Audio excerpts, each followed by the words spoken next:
What's up guys, Michael from SpAceFaded here, and today I'm going to be reviewing 8-Bit Boy. Let's jump right in.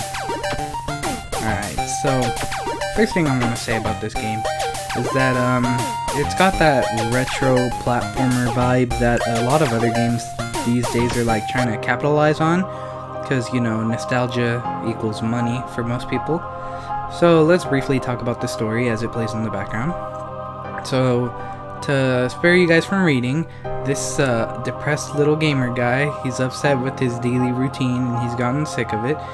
So one day he just goes and looks in his attic, I'm assuming, and he goes, oh, basement, same difference. Anyway, he goes inside of his basement and he decides to look for something, I'm guessing. I'm not really reading this, but there's no point to read it anyway. Anyway, he finds his old 8-bit game system, which is a Mega Drive, I think, based off of the cartridge. And yeah, he has a TV conveniently right next to it, right next to the Mega Drive that he's never seen before in his life. So he turns it on, and after he turns it on, he gets sucked right into the video game. And that's where our story starts. And we get to play as this unnamed character, and yeah. Okay, so this game is currently available on Steam for, I don't know how much it costs. Anyway, all I know is that it's under $10. It's a platformer. It's retro. It's about the same as any other game on Steam at the moment that has that same stuff to it. Like you can find a ton of retro platformers on there, especially for that price. Pretty low. Anyway, so right here in the background you can see the tutorials going on, which it's something that I don't like how all games seem to want to do, you know, because I'm pretty sure we've all played platformers before, so you don't have to tell us how to play a platformer. So yeah, that's just a little nitpick. Tutorial, I guess it's necessary. Speaking of the tutorial and the movement itself is pretty fluid in this game. I haven't noticed any like real problems with it. As far as like me dying because of the controls. If anything, I died because it's my fault. I suck at platformers. And yeah, it really wants to go with that whole Nintendo-esque vibe to it, because it only really uses like 3 buttons altogether on the keyboard. Or, well, realistically like 3 buttons, because you also have to, there's a run button. But yeah. So that's the tutorial levels gone through. I'm doing this all in one take, so I really hope I don't miss anything. Anyway, so first level is just a basic 1-1. Nothing too special to it. The power-ups are pretty like Mario-esque, I guess. For the first power-up, you get a fire flower. The second one, it's like a double fire flower. You get like 2 shots instead of just 1. And there you saw my first death of the game so far. Just like falling through that bridge. I thought that was pretty cheap. It's whatever. I'm just really not a big fan of platformers, so this review is a little biased on my end. But yeah.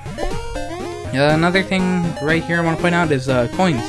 Coins have no real use to them, because all you really get with that is points, and points are like something that gamers have like really cared less about since like the old 8-bit days.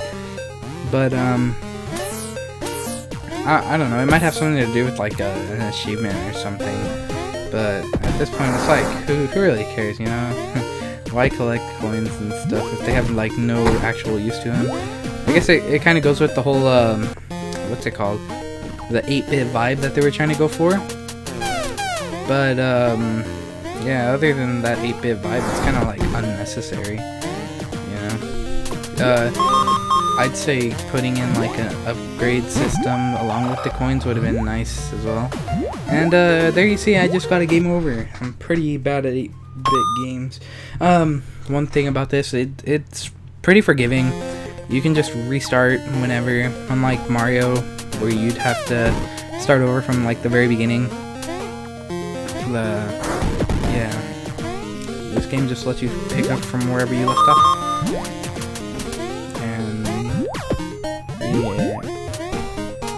yeah, that makes it like lack in its full difficulty department. But like there's been like a rise in popularity of like popular games, which isn't like something that should be in every game. Just like some games need difficulty and others don't. This is one of the games that can get away without having the real difficulty, I say, because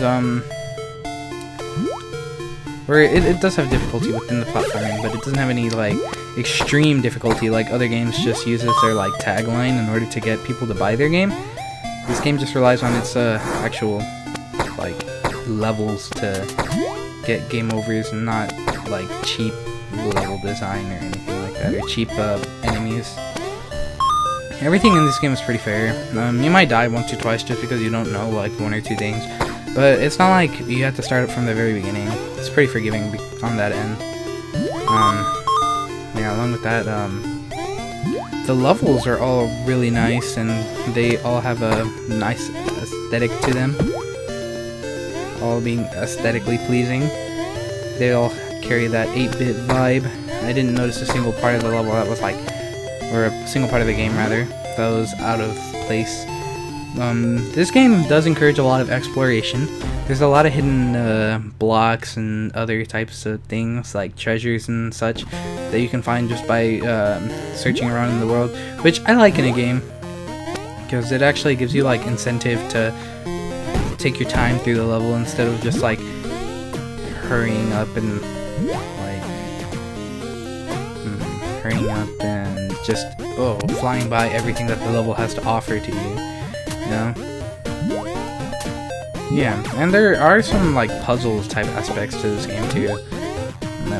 As you can see right here in level 1-3, it's not just you can have a free like passage through the first level or whatever. Yeah. So that's all I really have to say about 8-Bit Boy. Should you buy it? Sure, if it's on sale.